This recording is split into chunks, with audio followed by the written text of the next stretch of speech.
RCM का नाम जब चले गए आरसीएम तो भाग गई। हमने कहा एक बार फिर से बोलो, लेकिन आरसीएम तो भाग गई है।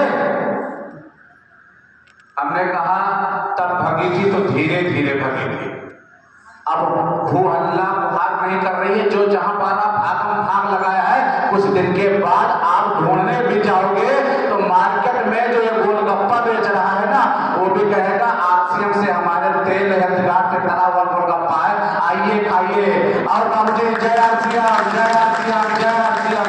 उस समय तुम किनको ढूंढोगे? शर्म आती है। जीवन में जो शर्म है ना, ये जीवन में कभी आगे बढ़ने नहीं देती। हमारे अंदर का जो युगो होता है ना, हमको आगे बढ़ने नहीं देता है। हमको लगता है ये काम हमारे लिए बड़ा खराब काम है, ये शर्मिंदगी का काम है, ये जोड़ने वाला काम सबसे खतरनाक है। यही एक रास्ता है जहां एक संबंध और प्यार होता है, जोड़ने का काम होता है, और तो दुनिया तोड़ने में लगी ही है भाई साहब। परिवार तोड़ दे रहे हैं, भाई भाई में नहीं बैठ रहा, उसका रीजन एक ही चीज है, पैसा। बुजुर्गों ने गलत नहीं कहा था, उन्होंने कहा था बाप बड़ा ना भैया सबसे बड़ा। मैं दिल की बात बताऊं, 2 बेटियां हैं। मैंने नेटवर्क मार्केटिंग में मैंने बहुत कमाया, बहुत साथी देखे, डॉक्टर साहब, प्रधान जी, हमारे सब लोग बैठे हुए हैं। जितना समय मिलता है देते हैं, मुस्कुराते हैं। कभी कभी ज्यादा नहीं, एक्चुअल हेल्थ कार्ड ले हैं, 600 रुपये चाहे वो एक जोरदार ताली कम से कम खा रहा है, यही बहुत बड़ी चीज है। एक दिन में किसी को समझ में नहीं आया साहब, लेकिन एक दिन जरूर समझ में आया। दोनों चीज एक साथ जिस दिन मिल जाएंगे ना, आप इतिहास बदल देंगे। इतिहास उसी ने रचा है जिसके पास कुछ नहीं बचा है। इतिहास गवाह है, चाहे धीरू भाई अंबानी का ले लीजिए, चाहे अब्राहम लिंकन का ले लीजिए, किसी का ले लीजिए। हमारे पास कुछ गर्म जेबें होती ना, उसी हम बोलते रहते हैं, ये फ्यूचर है भाई।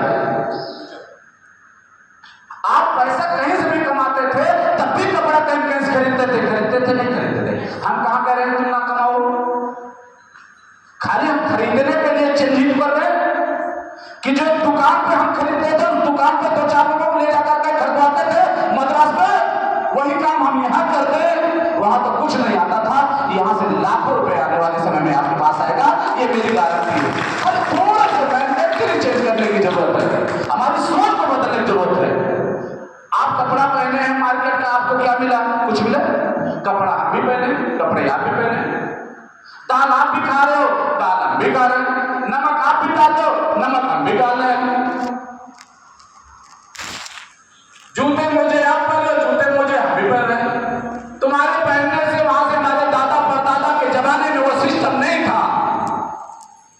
अगर वो सिस्टम होता तो आज दादा परदादा अगर ये स्थान बनाए होते, जिस स्थान को आज हम बनाने चले हैं, हम मिल करके हम सब बनाने चले हैं अपने परिवार के लिए, तो आज जो कहा गया है ना, बाप कमाए बेटा खाए, बाप कमाए बेटा खाए, पोता रहे आबाद। आरसीएम जिंदाबाद, आरसीएम जिंदाबाद, आरसीएम जिंदाबाद। आरसीएम वास्तव में राइट कांसेप्ट मार्केटिंग है, लेकिन हमारी नजरिया हो सकता है इसमें भी कुछ लोग ऐसे बैठे हों, इसको भी गलत नजरिया से सोच रहे हो, क्योंकि जब मैं सोच सकता हूं तो आपका भी अधिकार है। भगवान ने आपको भी 2 पैर, 2 हाथ, 2 कान, आंख बराबर दिया है। जब आप इसको कर सकते हैं, हम जैसे लोग सोच सकते हैं, विचार सकते हैं, तो आप क्यों नहीं कर सकते हो? आपका भी तो हक है ना।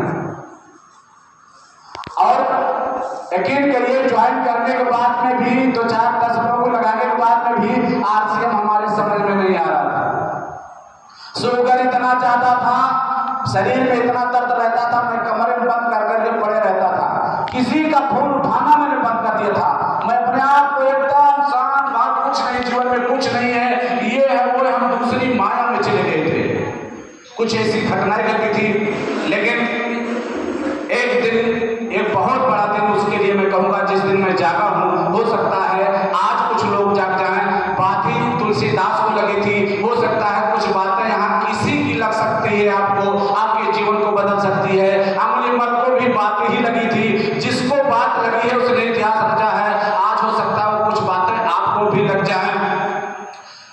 और मैं खड़ा करना चाहूंगा, लेकिन जहां से मैं जागा हूं, दो ऐसे व्यक्ति गए जो अपने बहुत करीब होते हैं ना, क्या मुंह से बोलो राइट राइट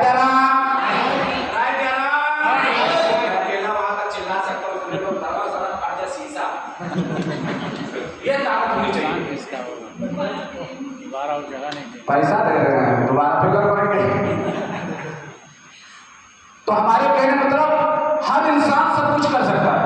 और जागने का मकसद मैं खड़ा करना चाहूंगा, जिनके जाने के बाद में जगा। और जगा कैसे? हम घर में लेटे थे, फोन आ गया। अब फोन उठाने वाले नहीं थे, अचानक पता नहीं कैसे उठ गया, कुछ देख रहे थे और उठ गया। तो कह रहे हैं भैया कहाँ हो? अब कैसे? अब मैं बताइए, यहाँ अकेला की कमरा है।